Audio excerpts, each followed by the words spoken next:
নমস্কার বন্ধুরা, আশা করি সকলে ভালো আছেন। শিপ্রাজ এ টু জেড চ্যানেলে সবাইকে স্বাগত।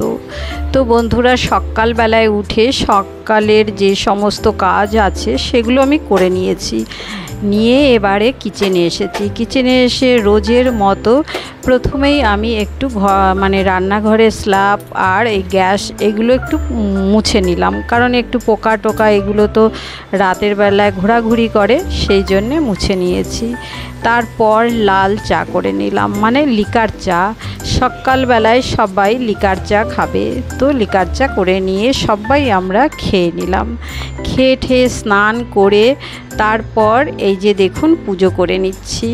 তো বন্ধুরা, আজ তো আমাদের ঘরে পিঙ্কিরা আছে, তো আমরা সকালবেলায় ব্রেকফাস্ট আমাদের করা হয়ে গেছে হলে তারপরে এই যে পুজো করে নিচ্ছি। পুজো করতে একটু সময় লাগে, কারণ জায়গাটা পরিষ্কার পরিচ্ছন্ন করতে হয়, তারপরে একটু পুজোর অনেক কিছুই থাকে, তো করে নিচ্ছি।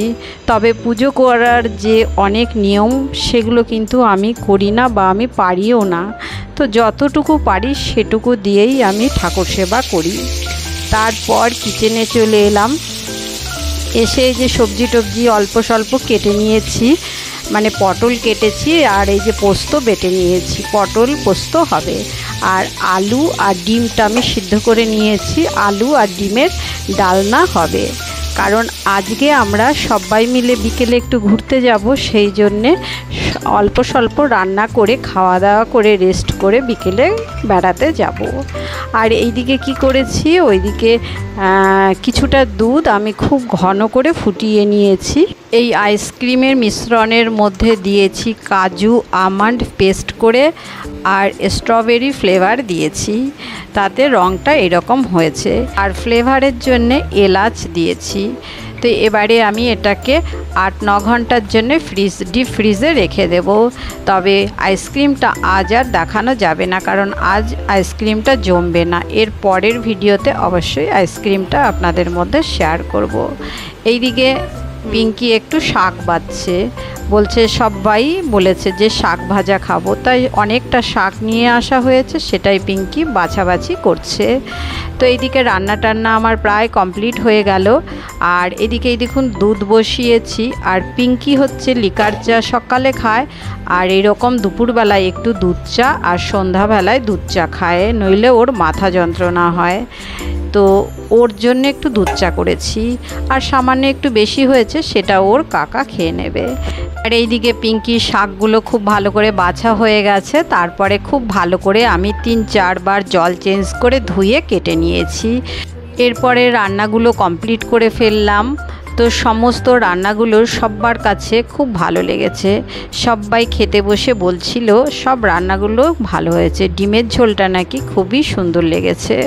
তো এইদিকে খাওয়া হয়ে গেছে, বাসন কোসন ধুয়ে নিয়েছি, আর এই যে স্ল্যাব গ্যাস সব পরিষ্কার করে নিয়েছি। তারপর আমরা একটু রেস্ট করে নেব। এই গামলাটা কিনেছিলাম এই রকম বাসন রাখার জন্যে, আর বাসনগুলো ধুয়ে এইভাবে রাখা বেশ সুবিধা হয়েছে। তো সেই জন্যে গামলাটা আমি কিনেছিলাম, যে এইরকম রাখবো, জলটা ঝরে যাবে, তারপর গুছিয়ে রাখবো। এইদিকে আমরা রেস্ট ফেস্ট নিয়েছি, নিয়ে দেখুন বন্ধুরা আমরা সব সাজুগুজু করছি। আর ওই যে পিঙ্কির মেয়ে পালিয়ে গেল, ও ভিডিও ক্যামেরার সামনে একদমই আসতে চায় না।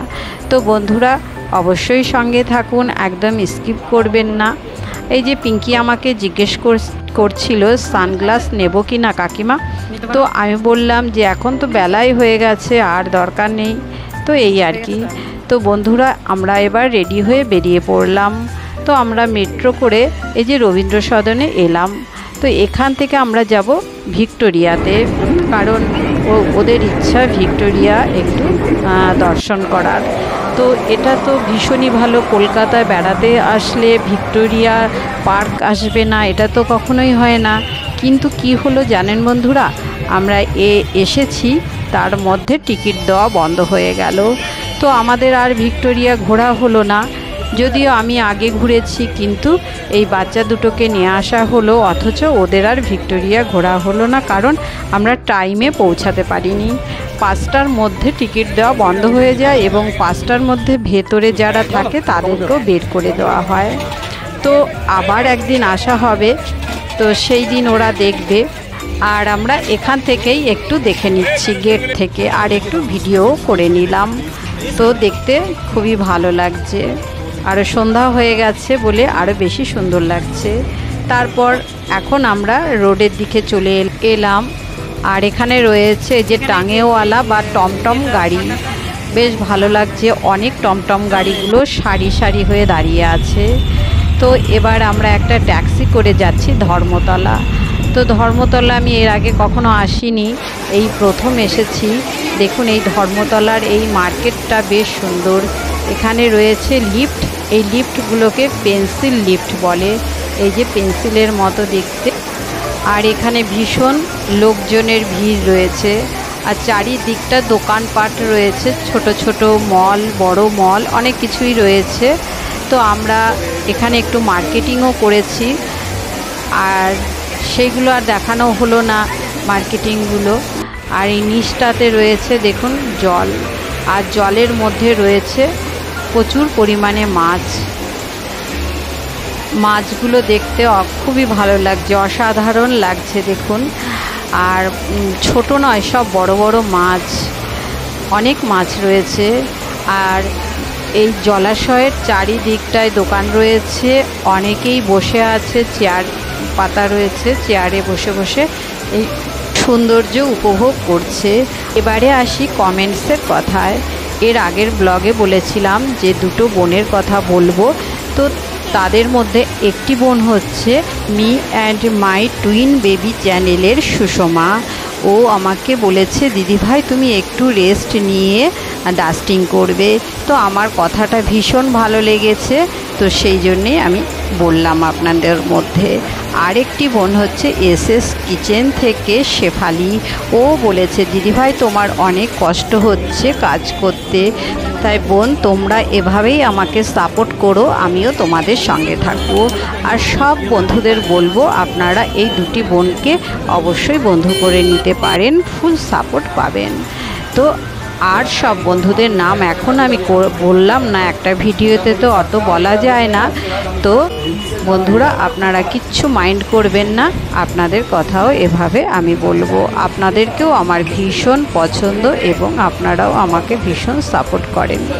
আর আমি খুব বেশি কিছু কেনাকাটা করিনি, তবে ওরা বেশ অনেক কিছুই কেনাকাটা করেছে, তখন আর ভিডিও করা হয়নি। তারপর একটা হোটেলে এলাম, এসে এখানে একটু ফ্রুট জুস খেয়েছি আর এই যে ধোসা খাচ্ছি। তো এটা খেয়ে দিয়ে এবারে আমরা চলে যাচ্ছি। আমরা দেখুন এক্সপ্ল্যানেড চলে এলাম, এবারে মেট্রো করে বাড়ি চলে যাব। তো বন্ধুদের কেমন লাগলো আমার এই পুরো দিনের ব্লগটা? যদি ভালো লাগে তাহলে অবশ্যই লাইক, শেয়ার, সাবস্ক্রাইব করবেন। সকলে ভালো থাকবেন, অনেক ধন্যবাদ।